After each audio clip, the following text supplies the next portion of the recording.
안녕하세요. 하루 필수 말씀 충전 하필 큐티 조종환입니다.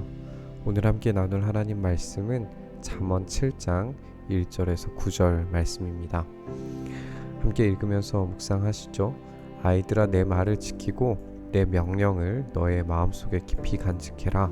내 명령을 지켜서 잘 살고 내 교훈을 너의 눈동자를 보호하듯 지켜라. 이 눈동자는 눈 안에 있는 가장 부드럽고 또 어떤 시선, 시각, 또 보는 것, 이런 것들을 이제 가리키는 것이기 때문에 굉장히 소중하게 지켜야 되잖아요. 만약에 이것을 잃으면 초점을 잃고 또 시력을 잃고 보는 눈을 잃게 되기 때문에 이 눈의 중심, 이 눈동자를 보호하듯이 이 명령을 그렇게 깊이 간직하고 지켜라 라고 명령을 하고 있습니다. 이 명령 또 내 말, 내 교훈, 이런 말들은 하나님의 말씀, 토라를 이야기하는 것으로 이제 보이는데요. 그만큼 이제 하나님의 말씀을 가장 중요한 것으로 보호하듯 지켜야 생명을 지킬 수 있다는 사실을 다시 한번 생각을 하게 됩니다. 그것을 너의 손가락에 메고 내 마음속 깊이 새겨두어라 라고 이렇게 조언합니다. 지혜에게는 너는 내 누이라고 말하고 명철에게는 너는 내 친구라고 불러라 라고 이렇게 이야기를 하는데요. 여기서 이 누이라고 하는 표현은 이제 조금 더 친밀한 의미로 아내를 더 친밀한 이제 표현으로 사용을 하는 그런 용례들이 있습니다. 물론 이제 성경 안에서 이 용례를 찾을 수 있는 것은 아니지만 그래도 이 고대 근동의 상황 가운데에서 아내를 누이라고 표현할 정도로 굉장히 친밀한 방식으로 표현하는 그런 용법으로 사용을 하는데요. 지혜를 우리가 계속해서 읽어 오듯이 이 지혜는 지혜의 여인이고 이 지혜의 여인과 결혼하는 것, 그 지혜 여인과 함께 살아가는 그 삶이 얼마나 복된 것인지에 대해서 가르치고 있기 때문에 이 지혜에게 내 누이라고 그렇게 아내를 친밀하게 부르듯이 부르라고 하는 이 명령은 굉장히 적절해 보입니다. 그리고 이 명철에게는 너는 내 친구라고 이야기를 하는데, 사실 이제 친구, 우리 개역개정에서는 친족이라고 그렇게 되어져 있어요. 그러니까 가장 가까운 사이에 있는 사람이라고 그렇게 번역이 될 텐데, 결국에는 이 지혜와 명철을 아내로, 그리고 가장 가까운 사람으로 그렇게 표현하고 있는 것을 우리가 보게 됩니다.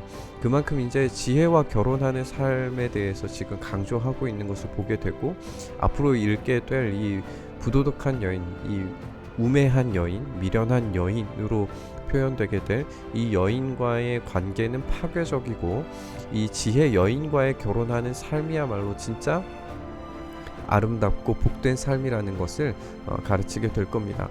만약에 이 지혜와 누이처럼, 그리고 이 가장 가까운 사람으로서 그렇게 살게 되면 그 지혜가 너를 음행하는 여자로부터 지켜줄 것이고, 달콤한 말로 호리는 외간 여자, 이제 이방 여인이 될 텐데, 이 이방 여인으로부터 지켜줄 것이다 라고 이렇게 이야기를 하면서 지혜가 바로 지켜줌과 보호의 그런 일을 하게 된다는 것을 우리가 보게 됩니다.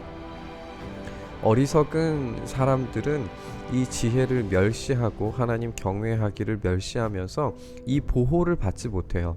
그래서 이 음행하는 여자와 이 이방 여인으로 표현되는 이 이후에 등장하는 이 여인에게 어떤 최후와 종말을 맞게 되는지에 대해서 알려주게 될 겁니다.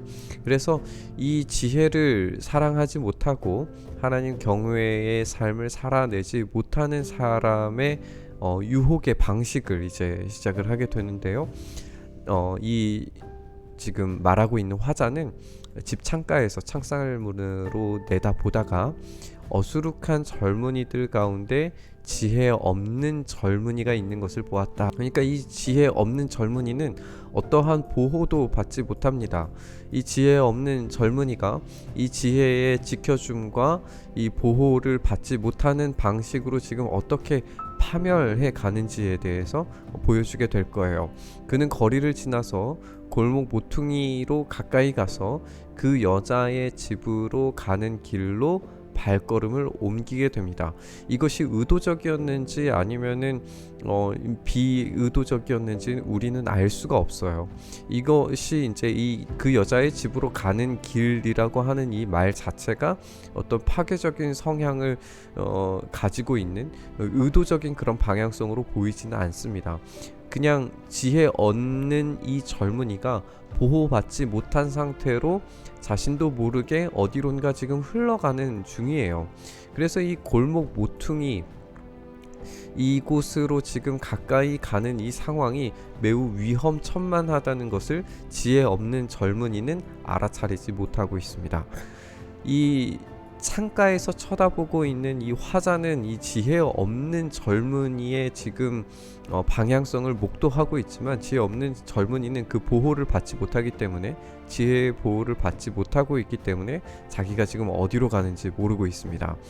그때에 이제 저녁이 되고 땅거미가 지고 밤이 되어 어두워진 때, 그러니까 어떤 지혜의 빛도 없는 그런 음습하고 어두운 곳으로 지금 이 지혜 없는 이 젊은이는 빨려 들어가고 있는 거예요.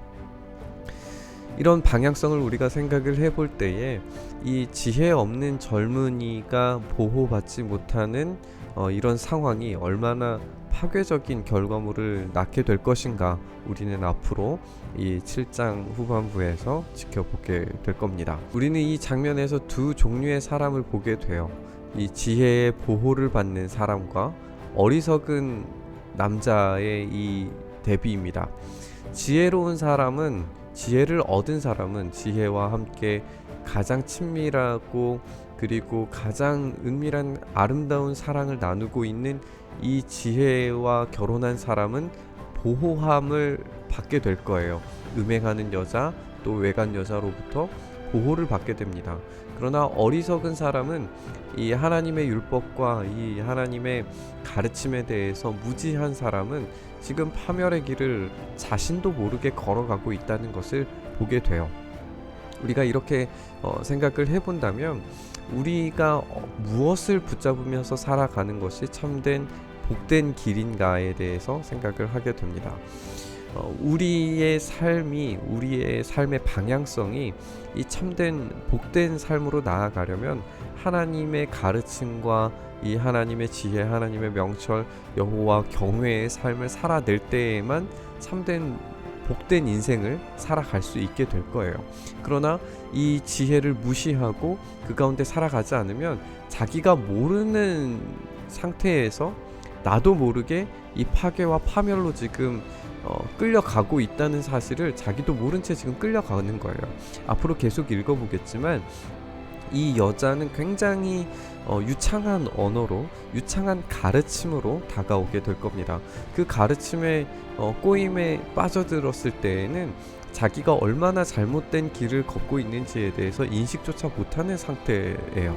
그러니까 이 복된 인생은 참된 지혜를 가지고 있는 사람, 하나님의 명령을 쫓아 살아가서 자기의 삶을 그 명령에 복종시키고 훈계와 책망에 자기의 삶을 그 보호를 받는 삶 안에 들어가 있는 사람만이 이 복된 인생을 살아갈 수 있다는 것을 우리가 알게 됩니다. 우리가 하나님의 말씀을 지키고 그 명령을 우리 마음속 가슴 깊이 새겨서, 그리고 우리의 시선과 우리의 시각을 하나님께로만 두어서 우리의 눈동자가 하나님의 복음 안에 있어서 참된 보호와 주님의 그 인도하심을 따라서 안전한 삶을 살아가는 우리의 삶이 될 수 있기를 간절히 소망합니다. 우리 이렇게 이 말씀 함께 묵상하면서 기도의 자리로 나아가시죠. 하나님, 우리가 그렇게 참되고 복된 길을 선택할 수 있는 참된 지혜가 있게 하여 주시옵소서. 세상의 가르침이 우리를 속이고 우리를 흔들어 놓을 때에 나도 모르는 사이에 그 가르침에 얼마든지 빠져들 수 있는 우리의 어리석음을 주님 불쌍히 여겨주시고, 우리가 여호와를 경외하는 참된 지혜가 우리의 마음속에 있어서 우리의 발걸음을 그 아래 복종시키고 주님의 책망과 훈계 아래에서 안전한 보호를 받으며 주님의 길을 걸어갈 수 있도록 은혜 더하여 주시옵소서. 그렇게 우리의 길들을 인도하시고 역사하여 주시기를 간절히 소망하며 우리 주님 예수 그리스도의 이름으로 기도드리옵나이다. 아멘. 오늘 부딪힌 말씀 가지고 함께 기도의 자리로 나아가시죠.